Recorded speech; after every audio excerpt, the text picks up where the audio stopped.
Sejam bem-vindos. O viajante desta semana é professor de História, gosta de Ninhures, lugares remotos, e é para aí que vamos. Ao Quirguistão, país desconhecido da Ásia Central, e à China, esse país-continente onde os viajantes se perdem com facilidade. Ter-se-á perdido o nosso professor?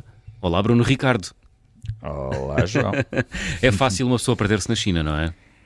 Completamente. Principalmente porque aquilo é, como tu dizes, é um país-continente, tem tantas culturas lá enfiadas, porque a cada dia uma pessoa acorda e parece que está num país diferente. A não ser que estejas numa daquelas metrópoles gigantescas, não é? Onde aí há mais homogeneidade, digamos assim.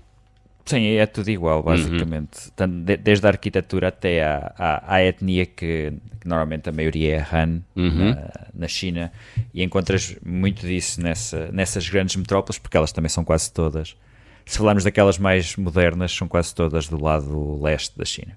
Muito bem, mas tu não andaste bem por aí, não é? Onde é que tu andaste na China, Bruno? Eu na China comecei em Xinjiang, que fica no oposto, fica no extremo oeste do país, faz fronteira com uma série de países em que a maioria das comunidades são túrquicas, como por exemplo o próprio Quirguistão e o Tajiquistão, e nas divisões na história da China foi os territórios que eles foram ocupar de maioria túrquica ficaram mais ou menos nessa região, e também por isso há ali uma clivagem étnica.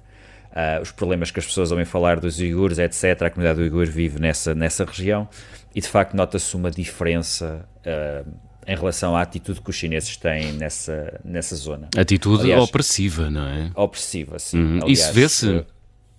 Completamente.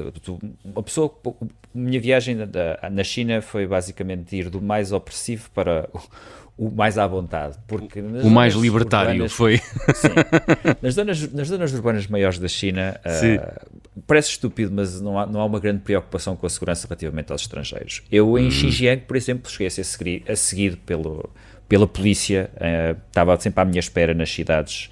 Cada vez que eu chegava a uma cidade, ele estava à minha espera na estação ou no terminal de autocarros, etc., para confirmar se eu estava a ir, porque antes de irmos para a China temos de enviar, e para conseguir o visto temos de enviar o roteiro, e, portanto temos de estar no X dia, à X hora que dizemos que estamos lá, temos de lá estar, senão depois temos problemas. E aqueles campos que eles dizem que não existem, eu cheguei a vê-los ao longe, nunca vi nenhum ao perto, porque isso também é um bocado complicado, mas ao longe cheguei a vê-los, e cheguei a ver de facto o grau de vigilância a que aquelas pessoas estão sujeitas. Pois, quando dizes câmaras campos... de 100 metros, sim. Campos, aqueles campos de trabalho. Campos de trabalho, não é? Campos de internamento, não é? Sim, que eles dizem que são campos de reeducação para eles aprenderem a deixar de ser terroristas. É uma versão muito engraçada dos eventos. Mas nota-se que há um grau de vigilância muito grande, câmaras para aí 100 metros. Eu cheguei a ser fotografado por uma das câmaras. Então, como é que sabes? Porque vê-se o diafragma a abrir, será? Sim, vê-se o flash. Vê-se o flash. A câmara estava virada para cima, eu ia andar na rua e de repente eu estava a olhar para a câmara, já não sei porque, a câmara virou-se para baixo, eu vi um flash quando ela apontou para mim. E portanto, algures, não sei se já apagaram, porque eu já lá fui em 2019, mas algures durante um espaço de tempo houve uma fotografia minha nas bases chinesas. Aliás, um dos meus amigos que foi... Diz. Um dos meus amigos que foi, precisamente, que já lá tinha ido no ano anterior, nós estávamos à espera de apanhar o comboio na cidade de Kashgar, que é uma das maiores cidades de Xinjiang, e estávamos a apanhar um comboio e estávamos à espera de entrar no primeiro de 3 piquetes de segurança que existiam na estação. O primeiro, eles basicamente pedem os documentos, no segundo revistam-nos, e no terceiro obrigam-nos a abrir as malas e mochilas, etc. Eu estava à espera com um amigo meu, como eu disse, já lá tinha ido, e de repente aproxima-se um miúdo e começa-se a rir para nós, e começa a olhar muito para nós, e nós pensamos, pronto, ok, eles não devem haver muitos ocidentais aqui, porque a maior parte dos ocidentais também que vão à China vão ao outro lado da China, e de repente puxa-nos assim o braço, e nós pensamos que ele nos quer tirar uma fotografia ou quer falar connosco, etc. Sim. E de repente ele vira um telemóvel que ele traz, e era uma fotografia que ele tinha do meu amigo no ano anterior, e depois nós olhamos e estão 2 indivíduos a olhar muito fixamente para nós, assim vestidos um bocado como polícias à paisana. Sim. Ele percebeu a mensagem que eles estavam a mandar. Nós vimos alguns desses indivíduos numa feira de gado perto de Kashgar a tirar fotografias aos uigures. Fui abordado por três indivíduos de etnia Han, chineses de etnia Han, que estavam vestidos à turista, e a primeira pergunta que eles me fizeram não foi se eu estava a gostar do país ou de onde é que eu vinha. A primeira pergunta que eles me fizeram foi o que é que eu estava a achar da segurança em Xinjiang. É uma pergunta muito estranha para se fazer. Pois. Eu também percebi exatamente quem é que eram aquele tipo de pessoas. Uma pessoa vai entendendo quando se vai cruzando, por exemplo, com os... Quando eu acho que estive em 4 sítios em Xinjiang e eu encontrei basicamente as mesmas 3 ou 4 pessoas nesses 4 sítios. E estes 3 ou 4 sítios estão separados por milhares de quilómetros. Pois. Pronto. E, portanto tiveste uma sombra. Tive uma sombra. Eu fui obrigado, num dos sítios, foi em Turpan, fui obrigado a encostar-me a uma parede de uma esquadra de polícia para me tirarem fotografias, que era para depois as fotografias irem telemóvel em telemóvel ao longo do país, cada vez que eu chegava a esses sítios. Sério? Mas isso é super intimidador, não é? A China é opressivo mesmo, não é? É muito opressivo. Havia piquetes no meio de viagens, tínhamos sempre de tirar malas e elas tinham de passar, faziam-nos perguntas, etc. A China é um ótimo país para se conhecer, se vocês quiserem, se qualquer pessoa quiser saber o que é viver numa ditadura e voltar relativamente incólume. Pronto, tem de se habituar à ideia que vai ser vigiado, tem de levar uma VPN, porque senão há uma série de sites que não consegue aceder. A VPN lá tecnicamente é legal, mas também estrangeiros ninguém chateia muito. Pois. Há uma certa tolerância, vá. Sim, presume-se que os estrangeiros levam isso. Pois, é um país lindíssimo de visitar. As pessoas, no geral, são extremamente acolhedoras e percebe-se, de certa forma, que a população chinesa fez uma espécie de acordo com o governo. Eles passaram, historicamente, como tu disseste, eu sou professor de História, portanto tenho algum contexto disso. Historicamente, a China do século XX passou por graves crises de fome, económicas, etc. E, portanto, estas... Pai, 2 últimas gerações de chineses não conhecem a vida que os pais e os avós conheceram. É verdade. E basicamente... Aliás, a fome é um fenómeno recorrente na história da China, não é? Sim. E principalmente nos inícios da chamada Revolução Comunista, do Mao, etc. E a partir do momento em que o Mao Tse-tung morre e a China faz uma espécie de híbrido entre um modelo totalitário comunista, mas uma economia aberta ao capitalismo, o nível de vida dos chineses mudou e essa fome recorrente deixou de ser tão recorrente e eles passaram a ter condições de vida relativamente normais. Tipo internet, têm casa, têm comida, etc. E acho que há ali uma espécie de acordo entre a população chinesa e o seu próprio governo que é, desde que nós possamos manter este nível de vida, a gente também não se chateia muito que é oprimido. Pois. E mesmo as declarações de que o país não tem abertura ou não é democrático, etc., vem mais por parte de intelectuais e por pessoas de gerações mais novas do que propriamente por malta dos 40 anos para cima. Andas pelas cidades e as pessoas não estão grandemente preocupadas com o resto, estão preocupadas com a vida, estão constantemente a gravar-se no telemóvel.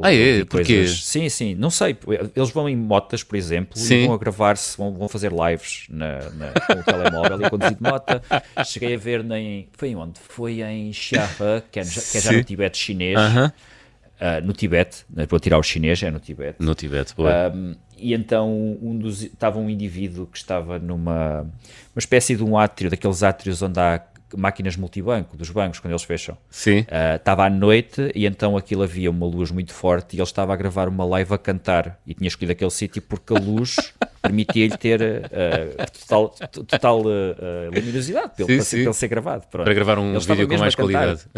E ele estava mesmo a cantar, tinha um microfone e tudo, estava a cantar uma canção em chinês, nós não percebemos o que é que ele estava a dizer, mas ele estava assim. E é um país onde ainda se vêem coisas dessas. Mas olha, desfaz-me aqui uma dúvida. Tu dizes que é um país, a China, com um povo muito acolhedor, são muito simpáticos, mas é um país com tanta gente, não te olham com indiferença? Ou não és mais um no meio daquela confusão toda, ou não, Bruno? É assim,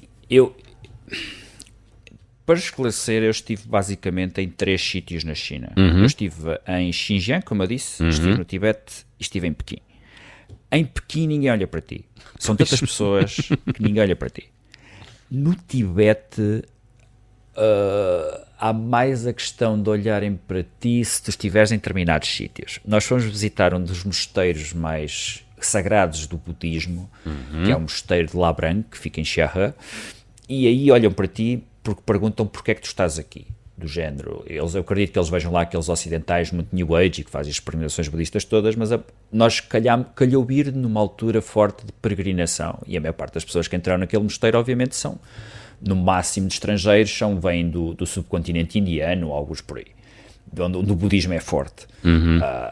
Aí estranharam, e nós fizemos até umas perguntas muito incómodas a um monge budista, a propósito, nem foi de política, foi a propósito de um globo que eles lá tinham terrestre, que tinha sido pelos desenhos claramente feito depois de 1918, e o monge insistia que o globo tinha sido dado ao mosteiro no século XVII, e nós perguntámos porque é que ele achava isso, e foi o mestre disse, e o mestre estava sempre correto, e portanto não podíamos questionar. Ok. E ali portanto, tu confrontaste ali o monge com o dogma.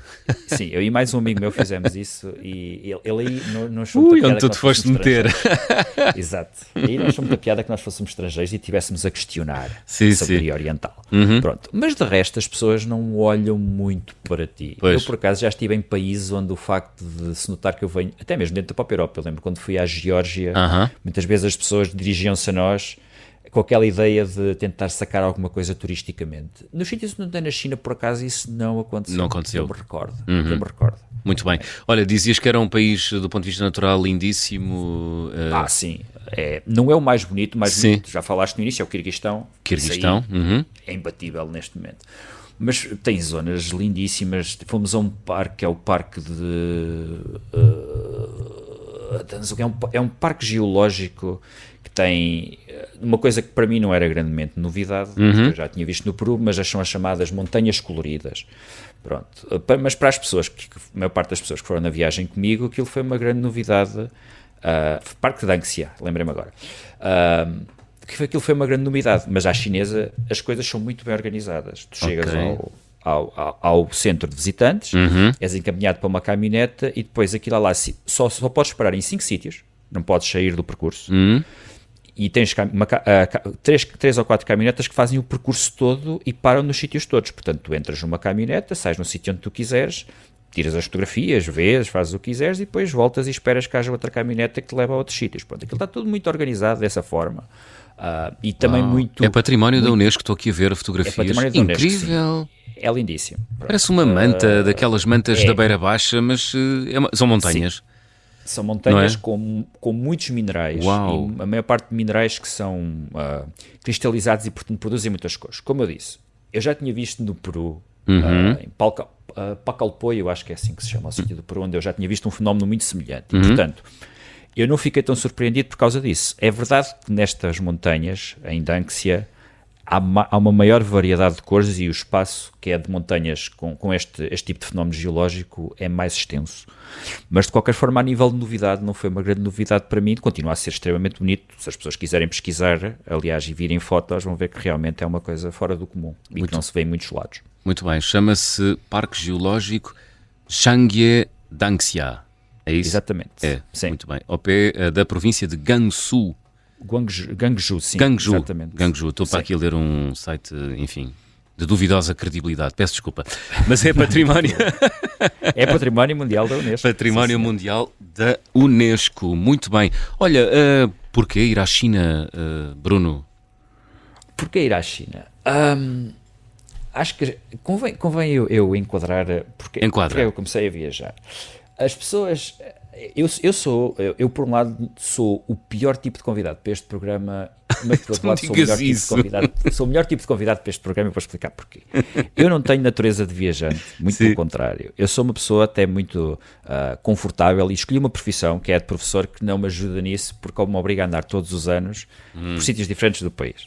Mas tens férias? Mas tens períodos de férias? Tenho férias, pronto. E o meu pai faleceu de cancro em 2014 e o meu pai sempre foi o tipo de pessoa que não viajou muito, mas porque dizia que estava a guardar as coisas para quando se reformasse. E o meu pai era GNR, portanto na GNR eles têm um processo de reforma que é diferente das profissões e ele portanto pôde-se reformar um bocadinho mais cedo, do que a idade da reforma.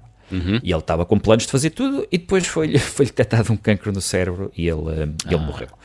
E aquilo, obviamente, para além de eu ter perdido o meu pai, houve outras coisas que eu comecei a pensar acerca da minha vida, e eu pensei, eu não vou ser como o meu pai neste aspecto. O meu pai era uma excelente pessoa de muitas maneiras, mas ele adiava muitas coisas era sempre para mais tarde.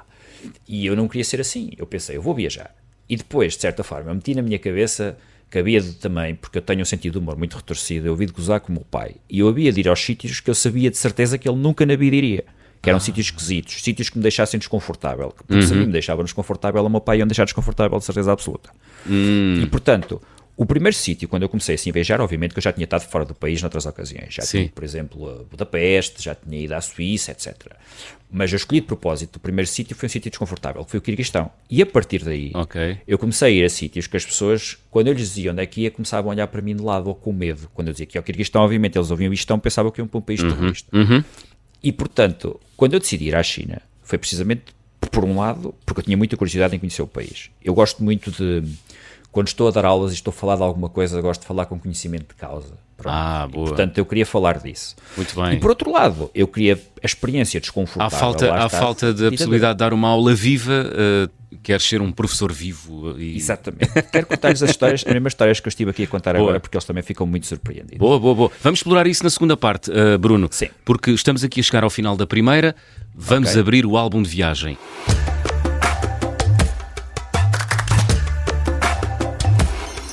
Bruno, trazes das tuas viagens, ou trouxeste das tuas viagens algum objeto que seja especial? Trouxe uma... Eu tenho pedras de todas as montanhas por onde eu passei. Uau! Acho que é a coisa mais... Eu normalmente não sou muito de comprar coisas. Eu comprei uma vez para uma pessoa, que eu estudava na altura, comprei um globo daqueles de neve, porque a pessoa fazia coleção. Aqueles de vidro, Havanas e sim, parece que neva. Exatamente, pronto. E eu disse que havia de trazer-lhe um do mais longe possível, acho que foi da China que eu lhe trouxe, pronto.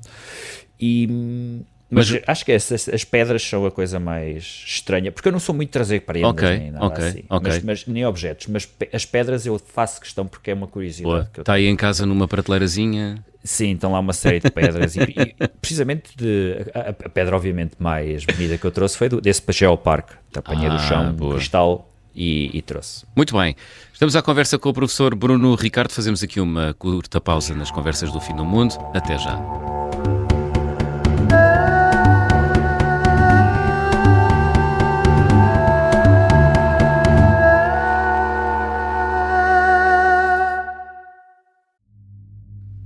Esta é uma história de guerra. Dá-me uma catanada aqui na cabeça, abre-me a cabeça. António Lobato foi o português que mais tempo esteve em cativeiro na Guerra de África. 7 anos e meio. E diz-me assim, dá a faca. E eu digo assim, vem buscá-la. E não dá a faca. E eu levantei-me assim, vem buscá-la. É também uma história de amor. A carta era muito simples. Querida, estou vivo. Eu voltarei. E é também a história da operação secreta para o resgatar em plena ditadura do Estado Novo. Agora vamos para o meio de quando há querida, acabo destes gajos todos que são... Este é o Sargento na Cela 7. Uma série para ouvir em 6 episódios. Faz parte dos Podcast Plus do Observador. É narrada por mim, Pepe Rapazote, com banda sonora original de Noise Earth. Pode acompanhar no site do Observador ou nas plataformas de podcast.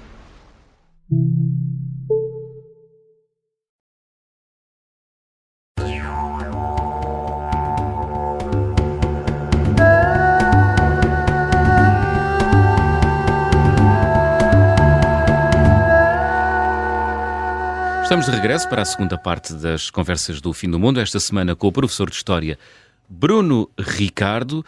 Bruno, na primeira parte já nos disseste ou revelaste-nos porque é que te transformaste num viajante, teve a ver com o teu pai, que enfim faleceu mais cedo do que o esperado, esperava ele viajar muito mais e tu abraçaste essa vontade e fizeste viajante.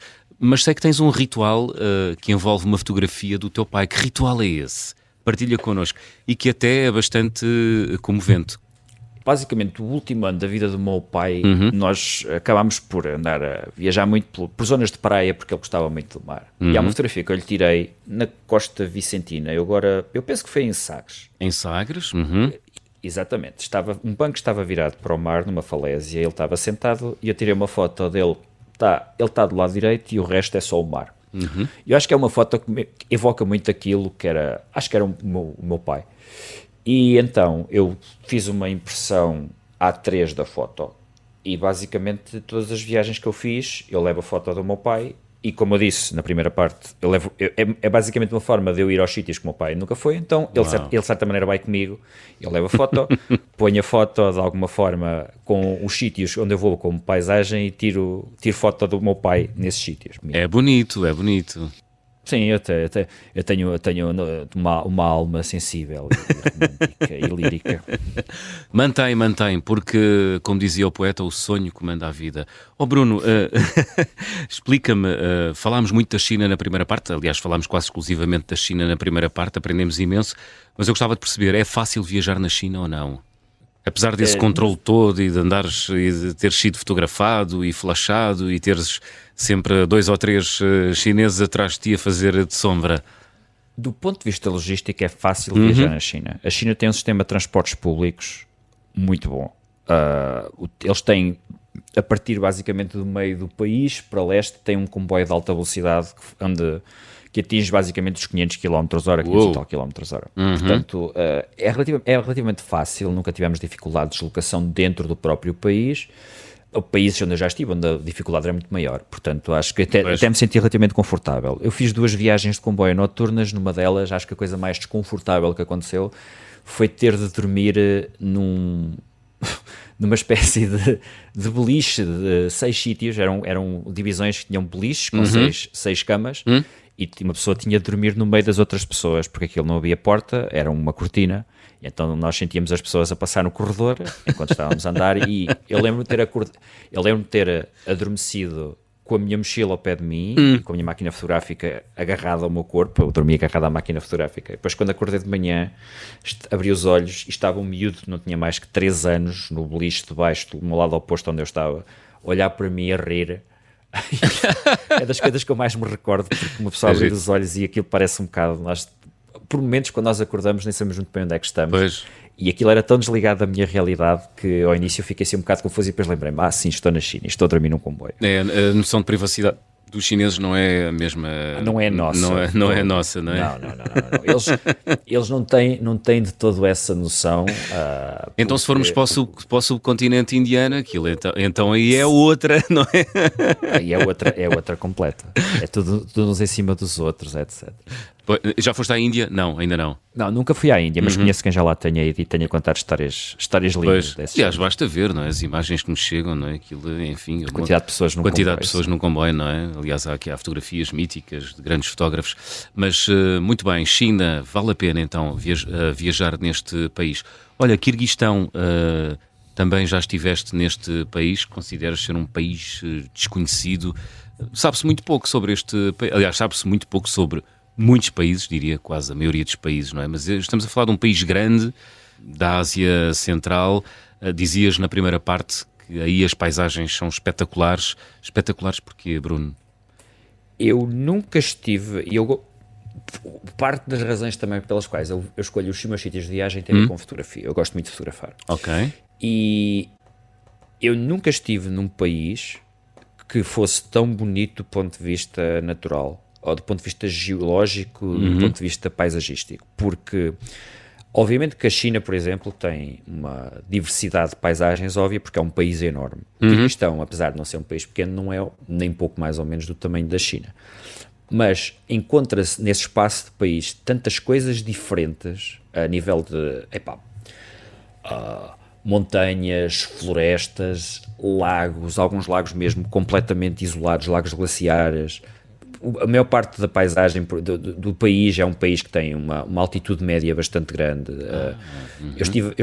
Eu estive 2 semanas no Quirguistão. Em 2 semanas que eu estive no Quirguistão e não vi sequer um quarto do país, eu estive num lago glaciar, estive numa base de montanha no sopé, aliás, sim, no sopé de um ponto mais alto do Quirguistão, que é o Pico Lenin, que tem 7.000 metros e tal. E a coisa mais engraçada que eu acho no Quirguistão são quando eu lá fui, eu fui em 2016, portanto eu não sei como é que aquilo está agora, mas quando eu lá fui, aquilo era uma espécie de segredo bem guardado. A nível de paisagem, eu posso comparar aquilo muito entre uma mistura entre o Irão e os Alpes. Porque tem as coisas dos dois lados. Tem aquela espécie de paisagem meio desértica de planalto do Irão, que eu subo muito ao Irão, e depois tem uma zona muito verde, muito montanhosa, de montanhas com cobertas de neve, etc., que eu associo aos Alpes. E quando eu lá fui, aquilo basicamente, os únicos ocidentais... Eu apanhei lá, por acaso, um grupo português, porque nós estamos em todo lado, mas a maior parte dos ocidentais que eu apanhei, que nem são assim tão ocidentais, foram israelitas. Aparentemente o Quirguistão é muito popular entre israelitas, não percebi porquê. Ainda apanhámos lá num hostel e tivemos assim uma hora a falar do conflito israelo-árabe, portanto foi muito engraçado. As opiniões que eles têm, as opiniões que nós tínhamos eram radicalmente diferentes. Mas de resto não se encontra muita gente. A maior parte dos sítios do país não tem população. Os que têm população fora das cidades são aldeias pequenas e, portanto, as pessoas não estavam, na altura, pelo menos minimamente contaminadas pelo turismo. Havia aquela sensação de que nós, sendo europeus, provavelmente tínhamos mais dinheiro do que eles, e algumas vezes eles tentavam fazer isso, mas tirando isso eram pessoas extremamente simples, com conversas perfeitamente, nós não entendíamos nem nada, pronto, mas a atitude deles em relação a nós era extremamente simples, extremamente normal, pronto. Não é como em alguns países onde eu já estive, e o exemplo que eu me lembro assim mais paradigmático é o Peru. Sentes-te um objeto. O turista é um objeto. Sim. O turista é um objeto para ser extorquido. Pronto. E ali, não. Ali não encontravas isso. Chegámos a ir... O Quirguistão, ao contrário da China, não tem sistema de transportes público fora das duas grandes cidades. Pronto. Que são Osh e Bishkek. Bishkek. E, capital. Portanto, como é que é esta capital, Bishkek? A capital é uma capital relativamente calma para aquilo que eu estava à espera. É? Tem um centro comercial mastodôntico, pai, com 12 andares. Sim. E foi uma capital onde eu tirei fotografias de uns desenhos que estava numa escola e um segurança me veio abordar porque devia estar a pensar que eu era pedófilo e estava a tirar fotografias aos miúdos. Pois, é preciso ter E eu cuidado. depois... E entre eu não falar russo nem kirguiz e ele não falar inglês foi muito giro. Muito giro. Para nos entendermos. E teve lá vir uma professora que dava inglês e explicou, explica-lhe a situação, mostrei-lhe as fotos e tudo. Ele viu que não mostrava fotos a miúdos nenhuns. E depois deixou-me lá ir embora. Mas é uma cidade, Bishkek é uma cidade ainda com muita herança soviética, ainda se nota aquele brutalismo. Sim, principalmente nos edifícios administrativos. Pois. E naqueles bairros em zonas mais pobres, onde os prédios onde eles vivem ainda são os prédios soviéticos. Ainda estão, eu não vou dizer que eles estão em pé impecáveis, eles têm obviamente sinal de desgaste, Sim. mas ainda estão habitáveis e muitas pessoas habitam aí e é aí que tem a sua morada. Eu lembro-me também que passámos em Bishkek, passámos no cinema principal de Bishkek, onde estava a ver uma grande homenagem, já não me lembro do nome do senhor, mas era o grande nome, era tipo o Manuel Oliveira do Quirguistão. Ok. E então eu e um amigo meu fingimos que éramos jornalistas de uma revista de cinema em Portugal e conseguimos falar com o senhor. Ele falava assim um inglês muito mau. E ainda falámos com ele. Ainda foi, mas também só tivemos tipo um dia em Bishkek que deu para isso, deu para apanharmos um atentado terrorista na embaixada chinesa, justamente dos uigures. Eu mal sonhava que uns anos depois eu ia estar com eles, mas aconteceu um atentado e o trânsito na cidade ficou todo desorganizado. Mas tu assististe ao atentado? Não, vimos o atentado, mas ele não aconteceu muito longe de onde nós estávamos. Pronto. Mas imagina a aflição. Sim, levou a alterações, bloqueios de estrada, umas coisas assim, pronto. Portanto, dizias que o Quirguistão é um país que não tem transportes, portanto, como é que se viaja neste país da Ásia Central, Bruno? É uma questão de negociação. Hoje em dia, do que eu sei, já há empresas que fazem este serviço. Ok. Mas a maior parte das pessoas que oferecem transporte, e eu não estou a exagerar, oferecem transporte a um determinado preço. E nós dizemos... ok, queremos ir a X sítio, mas temos de nos fazer entender. Basicamente temos de escrever num papel o sítio, colocamos o preço à frente e depois o homem aceita ou não, nós dizemos quantas pessoas é que vão, ele tem uma carrinha e depois, ok, ele naquele tempo ele vai nos levar ao sítio que nós queremos. No primeiro dia em que chegamos, nós aterramos em Bishkek e depois metemos numa carrinha para fazer uma viagem para aí 10 horas até Karakol, acho eu. E só que aquilo, obviamente, o homem tem de rentabilizar. E, portanto, ele, enquanto nós estamos, ele basicamente vai apanhando pessoas pelo caminho. As pessoas querem simplesmente ir para a aldeia seguinte, então combinam um preço e numa carrinha onde cabem 8 pessoas, eu contei, a certa altura estávamos 16, acho. Portanto, portanto não é alugar a carrinha exclusivo. Portanto, tu achas tu alugas a carrinha a achar que vais fazer serviço alfa pendular e afinal vais parar em todas as estações. Vais parar em todas as estações e aquilo não há estações nem apiadeiros sequer, porque as pessoas estão à beira da estrada num sítio qualquer, levantam o braço porque querem apanhar a boleia e entram. Mas paga-se, claro. Paga-se. Depois desse primeiro dia já tivemos o cuidado, em vez de alugar carrinhas, alugávamos pessoas que tinham carros. Então assim já íamos só nós. Mas também aquilo, pai, 40% das estradas são alcatrão, o resto das estradas são estradas de montanha, terra batida, às vezes nem sequer terra batida, é mesmo pedra. E chegámos a andar num pedaço de estrada que é considerado um dos troços de estrada mais perigosos do mundo. Estava a cair granizo à bruta e nós estávamos a olhar uma estrada que só fazia esses por uma montanha abaixo. E quando nós saímos um dos lugares mais bonitos onde eu já estive, que é o Lago Song, e então tínhamos de ir para a cidade e metade do caminho era feito pelo meio da estepe. Pronto, não tenho maneira melhor de descrever. E depois tinha-se de subir subir uma parte de montanha, tinha-se de descer depois dessa mesma montanha e chegávamos à estrada de Alcatrão. E essa parte foi assim um bocadinho perigosa, porque estava a chover, estava granizo,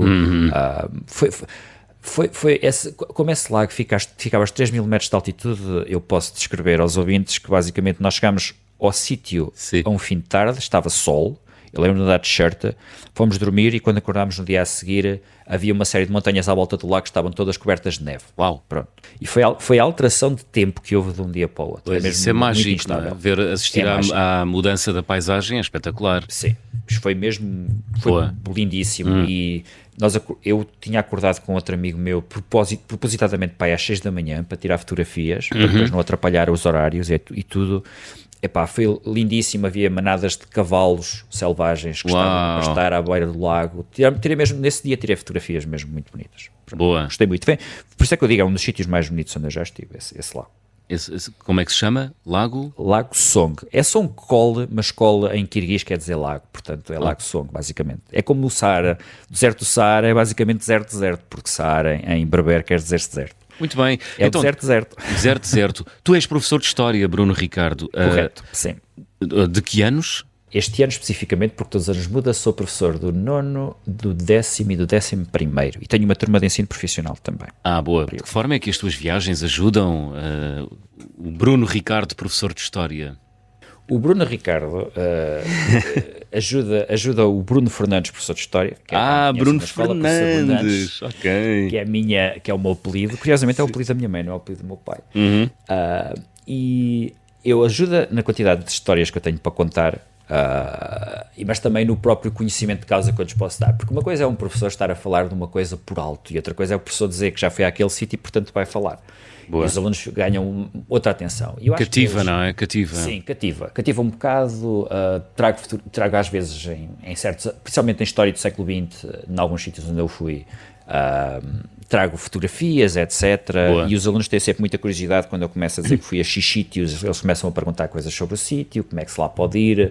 Pronto. Cria sempre uma ligação com os alunos e leva-os a até ficarem mais curiosos em conhecerem outras realidades. É isso sempre que eu tento dizer, é que é ótimo conhecer outras realidades, seja para o bem, seja para o mal. Se for para o bem, aumenta-nos o conhecimento, se for para o mal, aumenta-nos o conhecimento na mesma, quanto mais não seja, por exemplo... para não voltarmos a errar, não é? Exatamente, tipo no caso da política atual, quando se fazem certas propostas acerca de países, quando faz, por exemplo, partidos em Portugal têm propostas a roçar o totalitarismo, eu por já ter estado na China 2 semanas e saber o que é que... E só ter tido uma experiênciazinha muito pequena, portanto eu não vivi lá, só lá estive 2 semanas, eu sei que aquilo não é para mim, não é mesmo de todo. Pronto. Exato. Novamente, o que eu disse ao início, se querem conhecer uma ditadura, vão à China, estão perfeitamente seguros. Agora, vão avisados que vão para uma ditadura. Pronto. E isso é sempre muito útil também para explicar aos miúdos e ganha mais credibilidade. As coisas que eu digo ganham mais credibilidade quando eles sabem que eu fui ao sítio e vivi de facto a experiência. Pronto. É uma coisa muito humana isto. Isso é bom. Nós confiarmos mais em quem viveu a experiência do que uma pessoa que está a falar feita papagaio de uma coisa que leu. É verdade, é verdade. Um dos problemas da história, acho eu, não sei, nunca estudei história, mas na ótica do antigo aluno, era a régua do tempo, não é? é uma coisa muito diáfana. Um século pode ser muito, mas também pode ser pouco, não é? E se calhar um professor viajante ajuda a contextualizar melhor a realidade histórica aos alunos que têm ali diante dele, ou não, Bruno? De certa forma... Bruno Fernandes, professor. Bruno Fernandes, sim. Eu também sou Bruno Ricardo, atenção. O nome que eu tenho nas minhas redes sociais, precisamente para os meus alunos não me procurarem. Mas agora é o Bruno, agora pergunta ao Bruno Fernandes, professor. O Bruno Fernandes, professor, tem uma relação com o tempo, da maneira como explica o tempo aos alunos, que é um bocadinho complicada, porque eles não têm muitas vezes a noção do sítio onde estão na história quando eu lhes estou a explicar. E um dos grandes problemas que eu tenho é precisamente fazer-lhes ver que a história é sempre uma evolução de factos que levam a sítios. E que mais fácil do que estudar ou empinar datas de história, perceber a lógica dos acontecimentos, poupa-lhes muito trabalho a estudar. E isso implica o tempo. Quando eu lhes falo de viagens, muitas vezes, eles acho que ganham mais noção de espaço porque os programas de história em Portugal são muito eurocêntricos. Por um lado, porque nós estamos na Europa, mas por outro lado, tira muito a noção, primeiro, de complexidade de outras civilizações, parece que no outro lado não se passava nada, nós Exatamente. E por outro lado, tira-lhes muito da noção também de tempo, de onde é que a história começa, onde é que a história acaba, as coisas que estavam a passar paralelamente, por exemplo, quando estamos aqui a falar dos romanos, que havia, por exemplo... Pois é, por exemplo, quando nós falamos dos nossos, desculpa ter interrompido, quando nós falamos dos nossos descobrimentos, dá a ideia que não aconteceu mais nada no mundo, mas aconteceu, e muito, não é? Os descobrimentos são um termo estúpido. Pois, não descobri nada. Isso é outra discussão. A maior parte das terras ou já estavam ocupadas por outras pessoas que tinham civilizações complexas. Exato. Por exemplo, ou então já estavam cartografadas em mapas, e há uma certa noção também do outro lado de pessoas, por exemplo, dizem que os portugueses têm culpa da escravatura. Os portugueses não têm culpa da escravatura no sentido em que os portugueses basicamente tornaram global uma atividade que já acontecia em África, por reinos africanos. Portanto, nós perdemos muito por isto, perdemos muito a noção das complexidades e nuances da história. E isso para mim é grave, porque depois simplifica muito o discurso em torno da história, e é sempre um discurso importante porque, de certa forma, valida certas ideias de forma falsa, que se as pessoas, por exemplo, viajassem e conhecessem outras culturas e conhecessem mais mundo, se calhar tinham mais dificuldade em aceitar, ou pelo menos faziam perguntas, no mínimo, que é a coisa mais útil que se pode fazer. É verdade. Olha, fica esse bom ensinamento já na reta final do programa. Vamos fazer check-out, Bruno? Vamos embora. Vou pedir-te para completares as habituais frases. Na minha mala vai sempre... uma máquina fotográfica e um livro. Boa. O carimbo de passaporte mais difícil de obter até hoje, qual foi, Bruno? China. Eu tive de preencher um inquérito de 5 páginas sobre até o cadastro criminal dos meus avós, para me passarem um visto. Ui. A viagem com mais peripécias que realizei? Apesar do que eu contei da China, foi do Quirguistão. O que é que aconteceu? No Quirguistão é uma espécie, a partir do momento em que sai das cidades, é um faroeste. Eu cheguei a andar em estradas onde andavam 6 carros ultrapassados ao mesmo tempo em sentidos opostos. Ui. É uma selva, é mesmo. Medo. A refeição mais estranha que comi? Aquela que eu não sei o que é que comi. Uma coisa, a propósito de refeições, na minha mala também vai sempre uma lata de atum. Eu sou muito esquisito a comer. Eu tenho sempre um SOS. No Quirguistão e na China há muitos restaurantes onde tu não tens traduções, só tens a imagem. Portanto, não sabes o que estás a comer. Exatamente. E qual o que está na imagem vai aparecer. E há coisas que eu não sei o que é que comi na China e no Quirguistão. Vale mais ficar na ignorância às vezes. Vale mais ficar na ignorância. Exatamente. A recordação de viagem mais cara? Talvez e não foi muito caro, acho que em Portugal seriam 5 euros a 6 euros, foi uma echarpe de cachemira que eu trouxe da China para a minha mãe. Olha, gostava de viajar com? Daqui a uns anos a minha sobrinha, que tem neste momento 5 anos, eu gostava de viajar com ela. Uau. Ou então com alguns amigos meus que andamos sempre a combinar fazer viagens e nunca... Porque eu tenho férias muito especificamente em certas alturas do ano, acaba por nunca acontecer. Bruno, já estamos a chegar ao fim. Qual foi a música que escolheste? Eu escolhi o tema Time Lapse, do pianista Ludovico Einaudi, porque é um tema que eu ouço sempre em viagem quando estou a fotografar. É um tema que me inspira muito e a ver o mundo de uma determinada forma. Mais calma e reflexiva. Sim. Bruno, Ricardo ou Bruno Fernandes, foi um gosto, obrigado. Muito obrigado pelo convite, João. Ora essa, boas aulas e boas viagens. Continua a ensinar o mundo às nossas crianças, eles bem precisam. Muito obrigado, Bruno. Nada, era essa. Obrigado eu. Ludovico Einaudi, a fechar a conversa do Fim do Mundo desta semana. Estamos de regresso hoje 8 dias, já sabem. Sejam bons e boas viagens.